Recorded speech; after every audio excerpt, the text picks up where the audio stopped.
anything up. It's the ones that just. Yeah. Good evening and welcome back to study the Tanya. Until now, we studied the first 8 chapters of Tanya. We are making some changes now in chapter 9. Mainly, until now, the Rebbe was concentrating on the soul. If you were to look in the last 8 chapters and see how many times the word soul appears, you'll find many, numerous. The body, however, rarely is mentioned up to this point. From now on, from this chapter on, the Rebbe will concentrate on the body. What does the body's role in the service of God? In order for us to discover, this chapter is divided into 4 components. I don't believe we'll reach the 4th. My goal is to reach the first 3. And let me give you a summary of what we're going to be discussing. The first part, the Rebbe is going to share with us the location of the animal soul. Where does it reside in the body? The second part, where does the godly soul reside in the body? The location of the godly soul inside the body. And the third part that we'll be discussing today is the idea of the constant war. And I want to take a moment to speak about war. As Jews, we strive to reach peace. Peace. One of the 3 foundations by which the world is standing on is truth, peace, and kindness. Peace is a foundation. Jews, we always in prayer, Oseh Shalom B'Mromav, he who makes peace up in heaven should make peace here on earth. We will give up everything we can for the sake of peace. And last week's Torah portion, 2 weeks ago, Korach is a good example how much friction can hurt people. It doesn't matter what the motivation, it doesn't matter what's the purpose. War, fight, disagreement, friction is the opposite of where God is. Peace is everything. In fact, one of 7 names of God is Shalom. Shalom. Shalom, we say, is peace. Shalom, we say goodbye. Shalom is also God's name. That's why there is a debate whether we are allowed to mention the word shalom in the bathhouse. If you're in a pool, swimming, not dressed properly, or you're not allowed to say a blessing, you're not allowed to say God's name, there is according to most opinions, you cannot say the word shalom. If you meet somebody, you can say hi, you can say, nice to see you, I didn't see you for a while, you're looking good. You're not allowed to say shalom, because shalom is God's name. What happens to someone whose name is Shalom, like my son, Baruch Shalom, and you meet him in a mikveh or in a pool? That's the only time the rabbi is allowed to mention the word Shalom, because we refer to a human being, not to God. However, Shalom is God's name.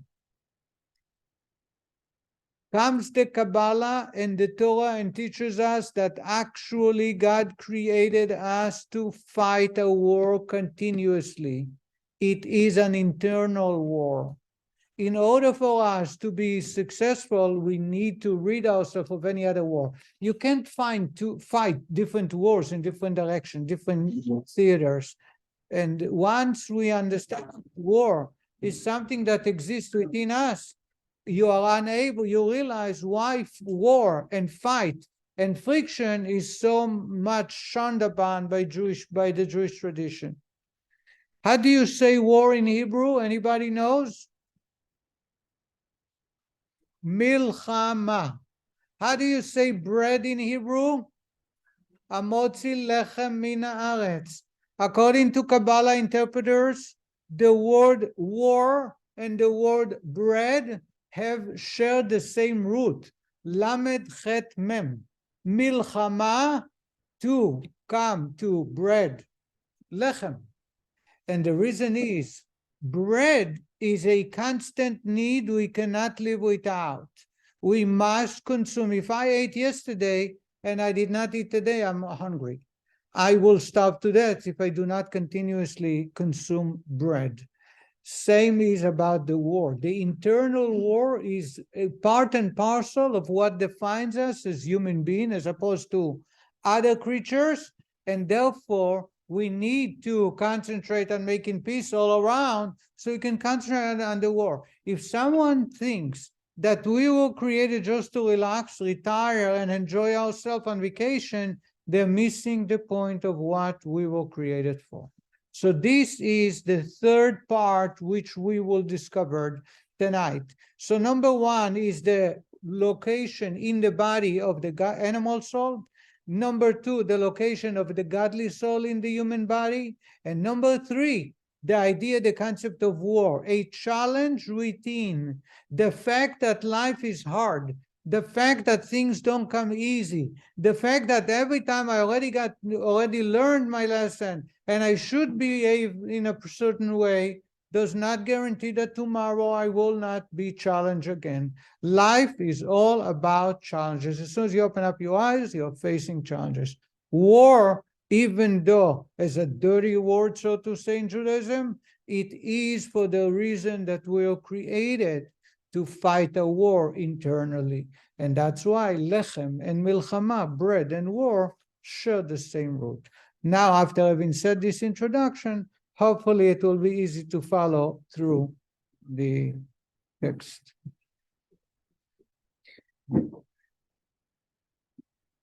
We're starting chapter 9, page 136. In the previous chapters, the Alter Rebbe elaborated on the composition of the Jew's divine soul with its 10 holy soul powers and 3 soul garments, and his animal soul with its corresponding 10 powers and 3 garments originating in Klippa. In the present chapter, the Alter Rebbe will discuss the battle fought within the Jew between the 2 souls. So again, until now we discovered that each soul, godly and animal, has 10 faculties, 10 weapons, and also 3 garments, 3 shields, thought, speech, and action. They are part of the animals and godly soul. Now we will discover our body, the location of the 2 souls, and the idea of the fight, the constant battle between the 2. The abode of the animal soul, derived from Klipat Nuga in every Jew, that is, the place where the animal soul, Nefesh HaBe'amit, resides and is most manifested, is in the heart. For as mentioned in previous chapters, the animal soul is predominantly emotional, and the heart is the seat of emotion. More specifically, I'll explain it in a moment, the abode of the animal soul is in the left ventricle, as it is filled with blood, and it is written, for the blood is the soul, nefesh, indicating that the soul resides in the ventricle filled with blood, the left ventricle. And that's why, because the animal soul resides in the heart, therefore all lusts and boasting and anger and similar passions are in the heart. And from the heart, they spread throughout the entire body, rising also to the brain and the head, to think and meditate about them, and to become cunning in them. In a moment, the Rabbi will explain a little further. Let me summarize. The animal soul, we always begin with the animal soul because the animal soul is first. It enters the body first, as we discovered before. The animal soul resides in the heart. Specifically, where in the heart? In the left side of the heart. Why in the left side of the heart? Because it's filled with blood. What about the right side? The right side is filled with blood or not? Yeah. It's also filled with blood. So what's the difference between the left and the right? The left side carries oxygen.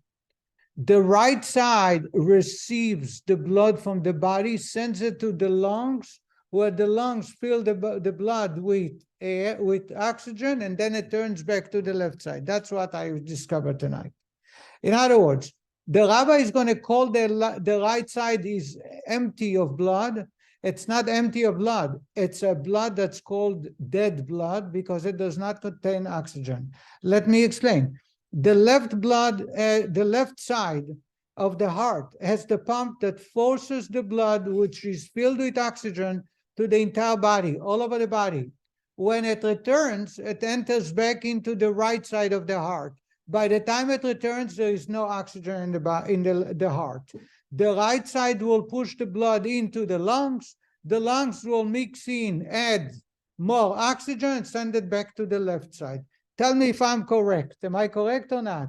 Yes. Oh, I am. I thought you disagree with me. Huh? I just learned it tonight. Do you agree with me? I do. Oh, very good. So we have a doctor here. So again, the heart is filled with blood, both right and left. However, in Kabbalistic terminology, the left side is considered filled with blood. The right side is considered blood empty. Why? Because the blood that enters the right side is void of oxygen. It's when the body returns from all the body parts and the blood enters the right side. At this moment, it lost all the oxygen that it carries throughout the body, and it will go to the lungs. The lungs will recharge the blood with oxygen, send it to the left side, and the left side will pump it out. Is that clear so far? Now we can understand. The animal soul is part of the blood. It's not physically there. If I change blood, if I infuse the body with new blood, I'm not going to get a new animal soul. That has nothing to do. It's the soul. The soul, as we'll discover, exists everywhere. However, it's felt mostly in that part. And the reason is God calls the animal a soul, the soul that lives, that revives the body, that gives life to the body. And the blood is responsible to give life to the body because the blood carries the oxygen. What happens when it enters the right side of the heart? There is no oxygen. There is no life to the body anymore. That's why we're going to call it the empty part of the heart, which is going to be where the godly soul resides soon. Right now, concentrating on the left side and the animal soul. So, from the heart, just like blood, is spread all over the body, the animal soul spread all over the body, including the brains. However, the brains is there helping the heart achieve its goal. He is an advisor, not in control. And let me explain it just for a moment. I'll use 3 examples. When someone decides that he likes a certain food, and the doctor said, no good for you. Oh God, the ultimate doctor says it's not good for you. The heart will desire that food. Now, how do I justify it? How do I explain myself? Even the doctor who said it's not good, how can I face the doctor? I'm going to take a blood test and everything is going to be there. He's going to see how much coffee or drink or sugar I had. We use the brains now to justify and explain. It's too little. Yesterday I fasted. Tomorrow I'm going to have a diet. We find excuses. In other words, the control, the one that sits in the control tower is the heart, the passion, the emotion, not the mind. I hate somebody. I don't like a person. Now the brains is going to help me express my hate towards that person. I'm not going to talk to him. I'm not going to send him an invitation for a party. I'm not going to be around. I'm going to not speak nicely about that person. The mind is there to come up with ideas how to express my desire. I want money. Now the brains is going to help me get money. Work harder, try to study harder and acquire a diploma. So you ask for a raise. It's all the brain helping the heart get to that point. Does the brain ever ask, is this the right thing? Does it actually help you? In the long run, will you benefit from it? The answer is no, because the heart is in control. The mind's rule is to advise the heart how to achieve the goal. I hope I made myself clear. And therefore, the mind is subdued by the heart. Anytime, as opposed, as we'll discover soon, with the godly soul who resides in the brains. Both the godly and animal soul use the entire body, mind, and heart. However, what is the motivator? What's the starting point? Where do they start from? Animal souls start from an emotion. So anytime I have a certain behavior that I've called to question, is it right? Is it coming from a good place? You go back and ask yourself, where did it start from? Even if it started from an emotional point of view, question it, because it's probably came from an animal soul.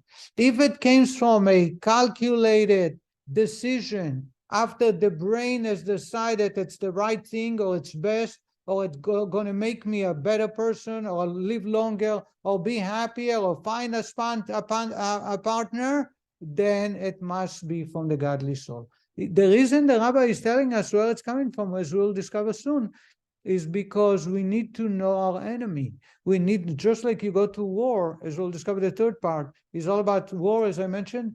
Therefore, you need to learn the enemy. What kind of weapons? How many soldiers? How is he prepared? What tactics do they have? That's why we need to know our animal soul very, very well. So if I have an idea that came to through my mind that I'm angry at my children, I ask myself, where did it start from? Is it because my mind told me that I have to express anguish so they know that their behavior is inappropriate? Or it came because something from my heart awoke and I got angry? If it came from the heart, it's the heart. It must be an animal soul. If it came from the mind, it must be a godly soul. Did I make myself clear? Any questions so far? No questions? Okay. That's why in the Torah we find such strict prohibition against the consumption of blood. What? Prohibition against blood consumption. God warned us on many, many occasions not to consume blood, because when someone consumes blood, they add energy to the animal soul. By adding energy to the animal soul, it's not fair. The war is not balanced anymore. And therefore, God forbade us. So even kosher animals, a deer, a rooster, a dove that are kosher, we must empty out the blood completely before being able to benefit from it. Because blood symbolizes and gives energy to the animal soul.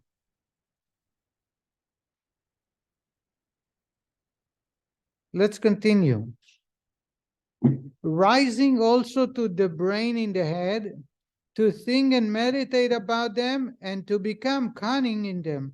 Just as the blood has its source in the heart, and from the heart it circulates into every organ, rising also to the brain in the head. What the rabbi is saying is, the blood is everywhere in the body, including the brains. In fact, the brain gets a lot of blood. The brains is also a place for the animal soul which the animal soul resides.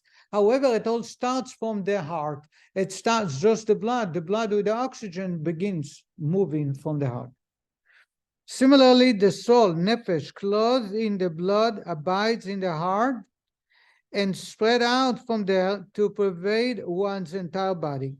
Thus, in the case of the animal soul, the brain, the intellectual faculties too, instead of motivating the heart and guiding it, merely reaches to it and serve only as a clever tool for realizing the passions of the heart.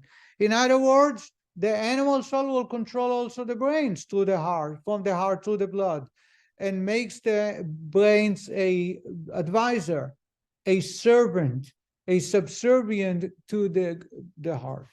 And again, it is so vital to understand that, because if we were to see all action or speech or thought and ask ourselves, where does it come from? If it comes from an emotional trait, most likely it came from the animal soul, and therefore it's not godly.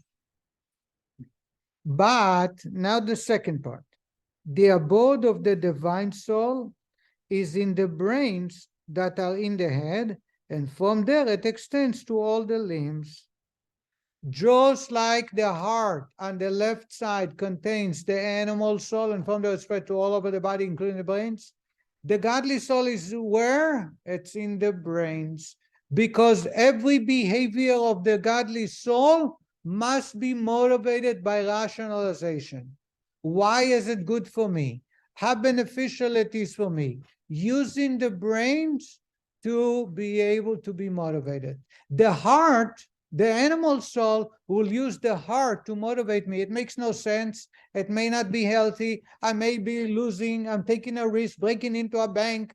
But the idea, the desire to put my hand on so much cash will motivate me without using my brains. Because if I use my brains, I know there is an alarm system, there is a TV, there is a camera that there is a very good chance I'll get caught and then I won't see my family for 25 years. However, the brains is subservient, is not questioning, it's not judging, it's not telling its opinion, it's only serving how to con the cameras, how to be able to break in without getting caught. The animal, the godly soul, on the other hand, is in the brains, meaning any time that it's godly, it comes from a deep contemplation.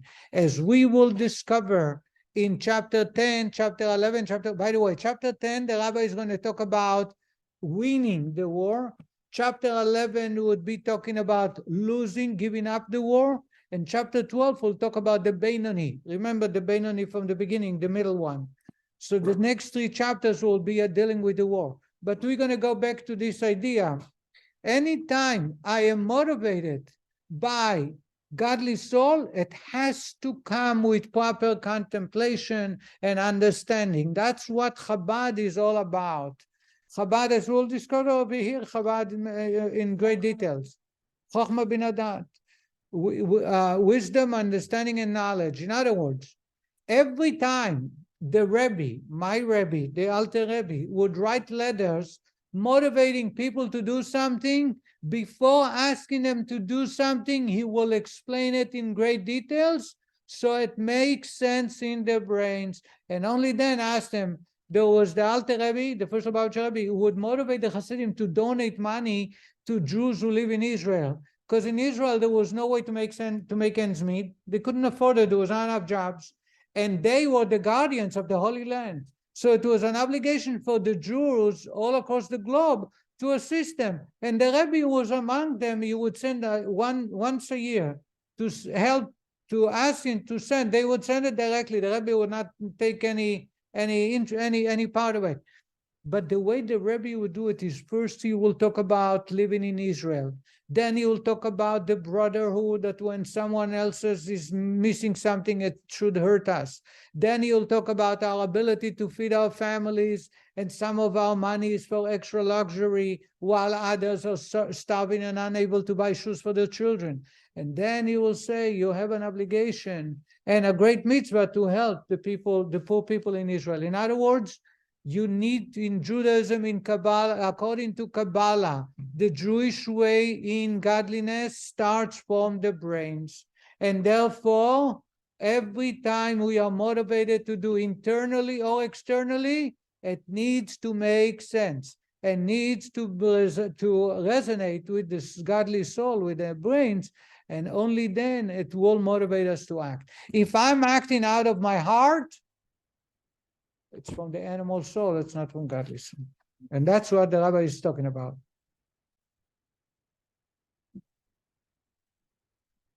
I hope you are able to follow me.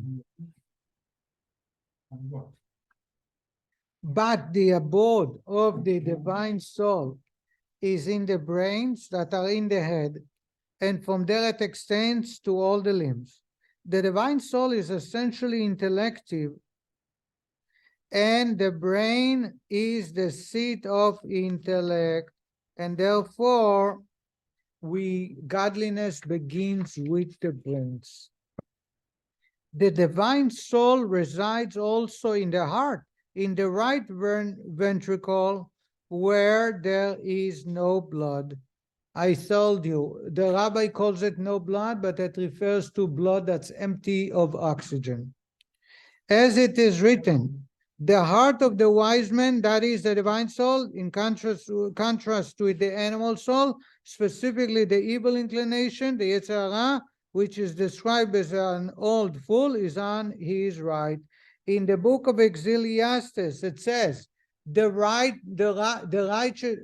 wise man, the heart of the wise man is in his heart, and a foolish man is to his left.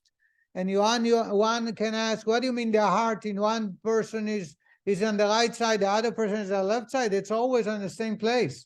And as the Kabbalah explains, it's the side of the heart. A wise man will pay attention to the right side of his heart, which is godly. A foolish man will pay attention to the left side of his heart, which is the animal soul, all the passion, all the emotions. We thus see that the divine soul resides not only in the brain, but in the right ventricle of the heart as well. So the godly soul is all over the body. The animal soul is all over the body. Where did it start from? The animal soul starts from the left side of the heart and spreads to the brains and to the liver and to the fingers and to the toe and to the mouth, etc. The godly soul exists all over the body, but starts from the brains and continues on to every body part, including the right side of the heart. As he did when speaking of the animal soul, the Alter Rebbe again singles out the heart from among all the other organs. Having said that the divine soul extends to all the organs, he mentions the heart specifically and also in his heart. For unlike the other organs in which merely the extension of the divine soul is manifest, in the heart, the divine soul itself, that is the emotional faculties, is revealed. The Alter Rebbe now goes on to explain this point. Here is one more point, a side point that the Rabbi is making, and that is the animal soul exists in the left side of the heart, but it also extends an aura, an extension to every body part, the eyes, the mouth, the hand, etc. However, part of the animal soul also goes to the brains, because the brains is necessary to assist, to advise, to allow the animal soul get to the point that he wants to. The godly soul, the same thing. The godly soul exists and starts in the brains. However, it extends or an extension to all the body parts. But one exception, the heart.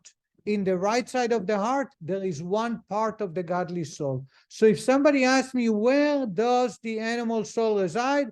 I would point to the left side of my heart. Where is the godly soul reside?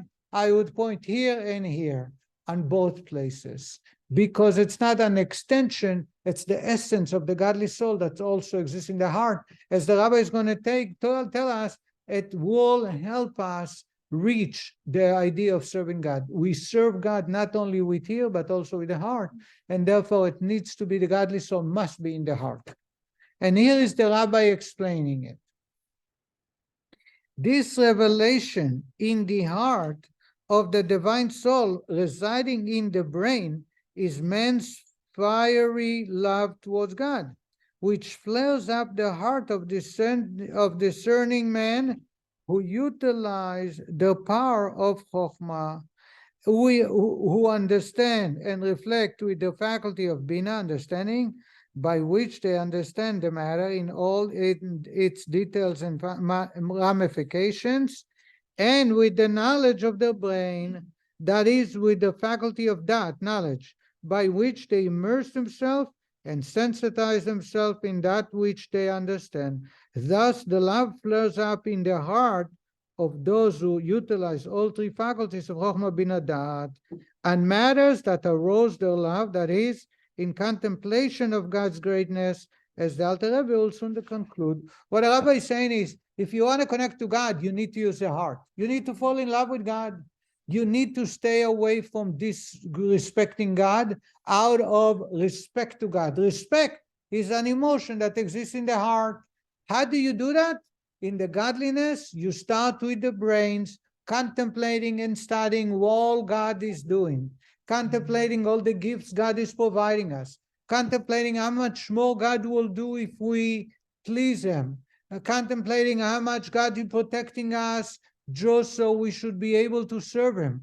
After all the contemplation, it brings us to loving God and the desire to want to please God. So now the heart will serve God. Therefore, it starts from the brains, but it must go to the heart because the heart will motivate the person to behave. And that's why it must be a part of the godly soul also in the right side of the heart. As explained in the 3rd chapter, understanding the greatness of God leads one to love Him. This love then is one example of the divine souls reaching from the brain into the heart. Similarly, another, I hope I'm not going too fast. Am I going too fast? Harry, you understand everything, right? Similarly, another deeper way in which the heart's emotion gives expression to the presence of the divine soul in the brain, the gladness of the heart at apprehending the beauty of God and the majesty of His glory, the gladness that is aroused when the divine soul's intellect, which Alter Rebbe borrowing the phrase from Ecclesiastes describes as the wise man's eyes, which are in his head, meaning in the brain, harboring his wisdom and understanding. When these eyes, that is intellectual faculties, gaze intently at the glory of the King and the beauty of His unfathomable, infinite, and boundless greatness, then the heart rejoices and is glad, as is explained elsewhere. In other words, in order for me to serve God, I must have love towards God and fear or respect for God. Those emotions are only from the heart. However, the godly soul will start from the brains.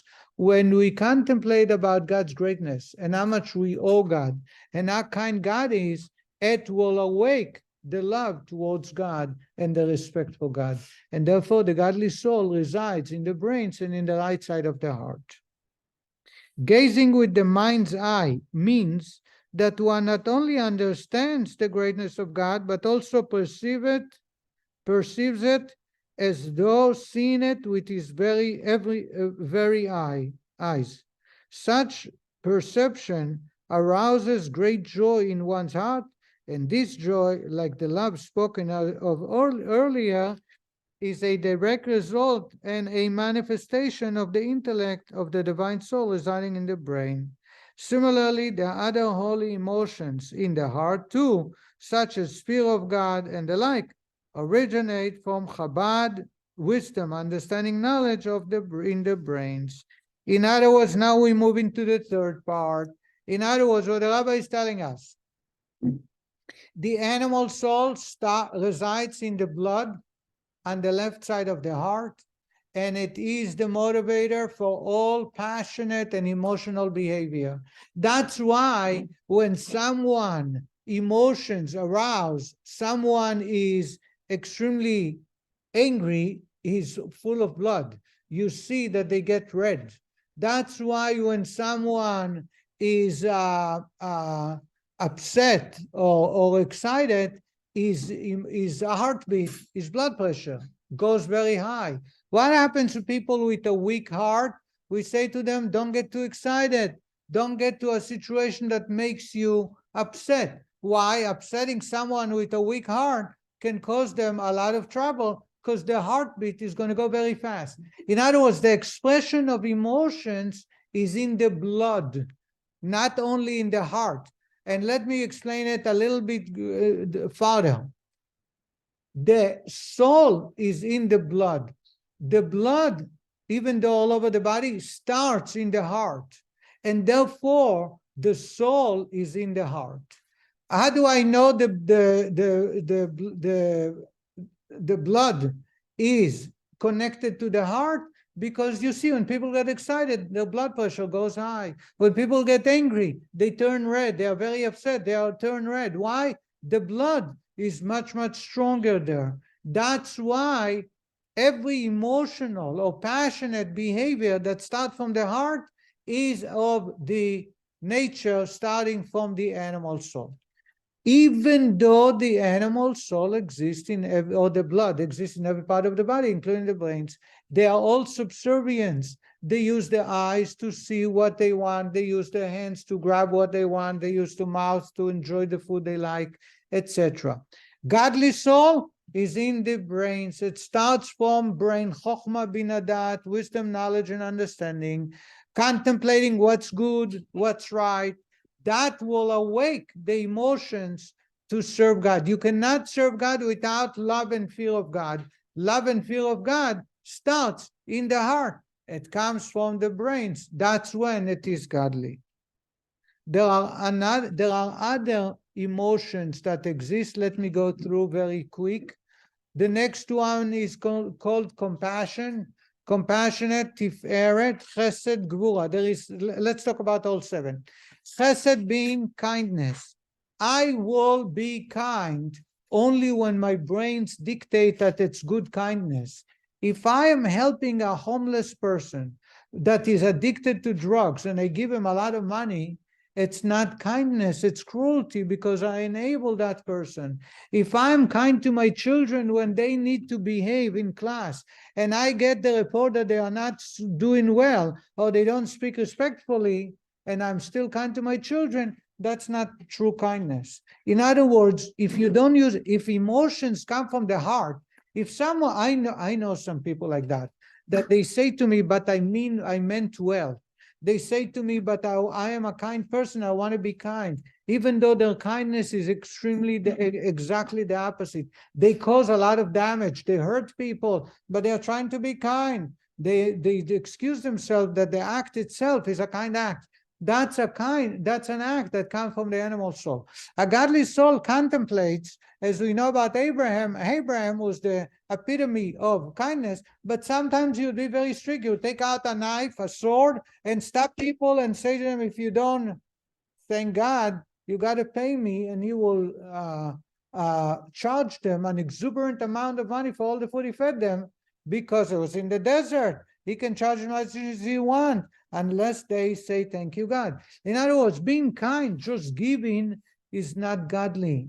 It's the animal soul. Godly kindness must be motivated by the brains. Is this being kind assist the person, or it will hurt the person? A child, a student, a client, a customer, an employee, sometimes being kind to them, allowing them to come when they want to work, even though they're supposed to be at work at 8 o'clock, and I'm being kind to them, is going to hurt the business. It's going to cause other people to misbehave. It's not the right thing. So kindness motivated by brains.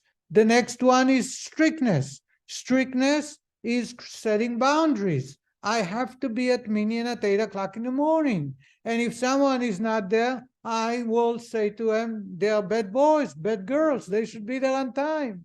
I have to make sure minyan starts at 7:30 at night in the Friday night.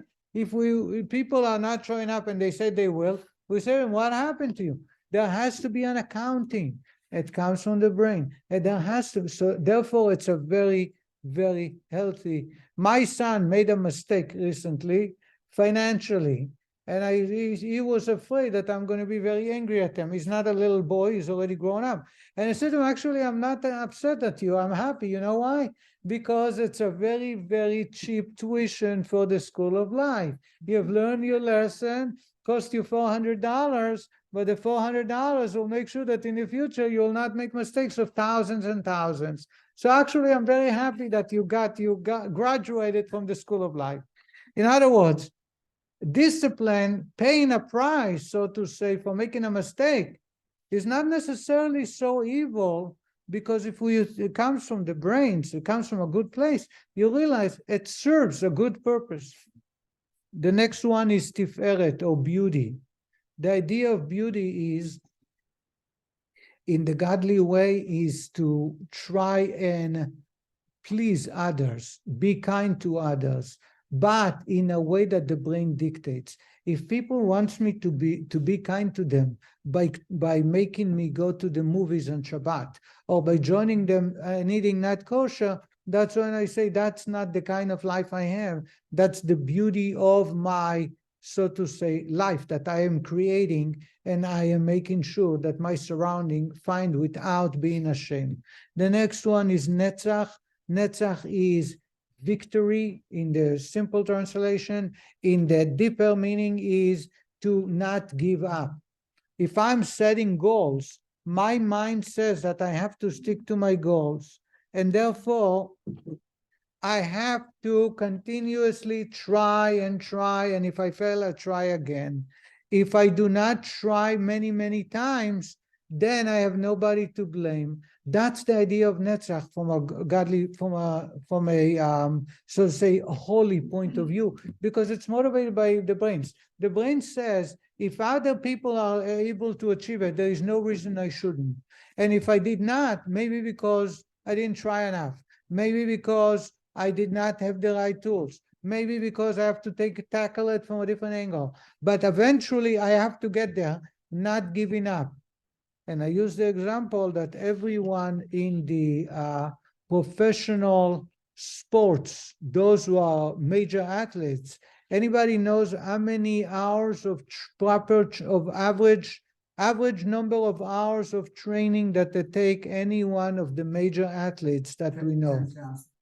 10,000, between 8,000 and 10,000 hours of practice before they reach their fame. And we call them very talented. They're very talented, it's true.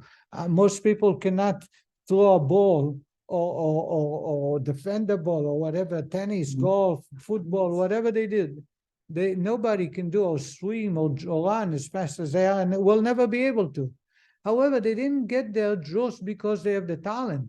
They did it because they invested an average between 8,000 to 10,000 hours. You know how many 10,000 hours are in a year, in days, in months? How many? 3 years, 4 years. Huh? The Beatles proved that. It's 10,000 hours to put it before they became famous. The Beatles spent 10,000 hours before? Thank you very much. I read this about sports athletes, that any sports professional player, before they get on the court to perform on a national scale, on a grand scale, they must have between 8,000 to 10,000 hours of practice. Very famous British Malcolm Gladwell who wrote about this. Really? Yes, he wrote a whole book about this idea. Wouldn't be famous, but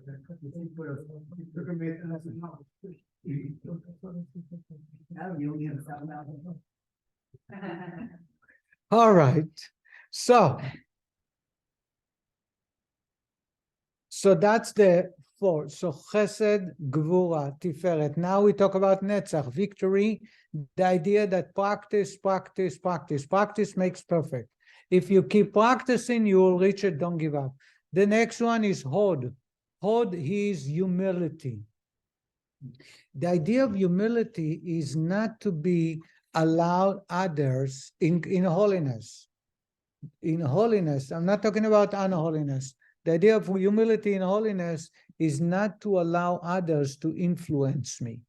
Just because Britney Spears wears a pair of pants in a certain size doesn't mean that I have to do the same.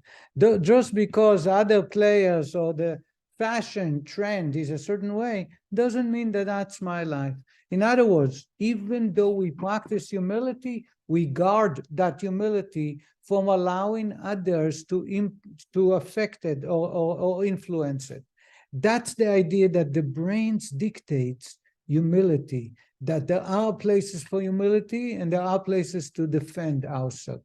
You know, I always talk about the brain doing all these positive things. Many evil things come out of the brain also. Of course, The negative side. of course. It's as we'll talk about the fight, you'll see it. Right now, we need to know where it stems from. Just a minute. We talked about passion, emotional behavior that is purely passionate is from the animal soul. Now we're talking about emotional behavior that stem from the brains, from common sense. And that's what I'm talking about. Soon we're going to see the war. When the waging of war starts, when we talk about it, it's no compromise, and it's taking the whole thing. No one is willing to have a ceasefire. No one is willing to give in on certain areas and say, you get that part of the city, I take the other part. No, no, no, no. It's all or nothing. We'll see. We'll talk about it. The number 9 is Yesod, foundation or bonding. The idea in holiness is that everything we do is to bond with God, with our surrounding, with our family, with good people. And that the brains dictates, how do I spend my day? How do I spend my money? How do I do what I do? The idea is to surround ourselves in good neighbors, good friends, good people, to be connecting with family, spending energy, resources on that idea. And the last one, Malchus, royalty or kingdom, is bringing all that into action, making sure that the ideas are not staying in idea, but actually become part of day-to-day life. So here you have these 7 emotions. Again, the godly soul is in the brains, meaning it has to start from common sense, from contemplating in the heart. It must be enforcing or awakening love and fear of God, and must be motivating the other 7 emotions that exist, that are positive, that are godly within our life. That's when the godly soul expresses itself in the human body. This is the second part. So again, the first part we discover the animal soul in the body. The second part we discover the godly soul in the body. And again, the animal soul in the body is in the heart, but it controls the brains and uses the brains as a advisor how to reach my desire. The godly soul resides in the brains, but uses the heart to connect to God, because through love and fear and respect to God, we are deeply connected, making a bond, using all the other emotions of the heart to serve God and live a better life. However, it all starts from the brains. Now we're getting to the third part, the idea that they will fight continuously forever without giving up any time at any moment for anything. We are used to ideas of ceasefire. We are used to ideas of let's make peace. Afghanistan and Pakistan and India, Pakistan and India, Iraq and Iran. You know, we give you a little part, you give us a little part of a land, Ukraine and Russia, etc. The only reason that you have ceasefire or you are able to create peace is because both parties have a similar interest. They want to live a good life. They want to live a life. So therefore, after a fight, when we see how much I'm going to get through war, and I feel that I might get the same or a little less with peace, so let's make peace. So all the parties will end up getting something they wanted. Somebody told me, I read yesterday on Shabbat, that peace equals, I am not going to get what I want, you are not going to get what you want, but let's just call it the truth. Let's just go apart and go home, because no one will be happy. Somebody called a compromise as if my wife, if someone's wife wants him to wear brown shoes to match his suit and he likes only black shoes, to make a compromise, it means to wear one black shoe and one brown shoe. which is not good for both sides. It's worse than anything, right?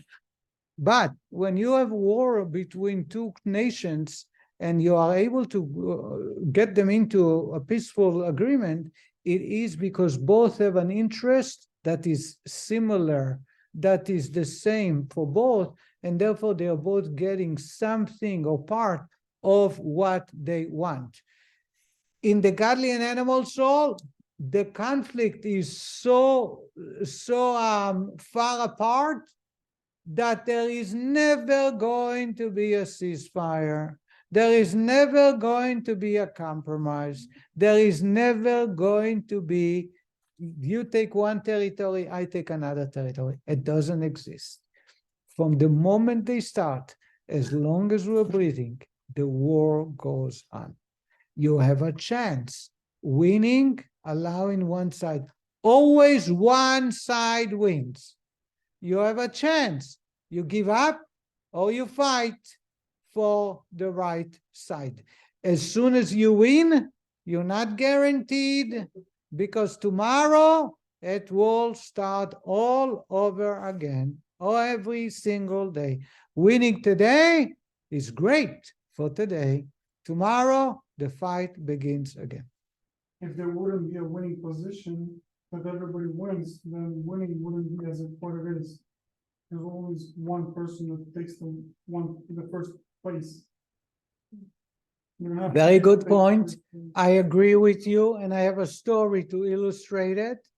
However, when Mashiach will arrive, we, instead of winning and deriving, instead of deriving pleasure from winning the war, we'll derive pleasure from doing what's right.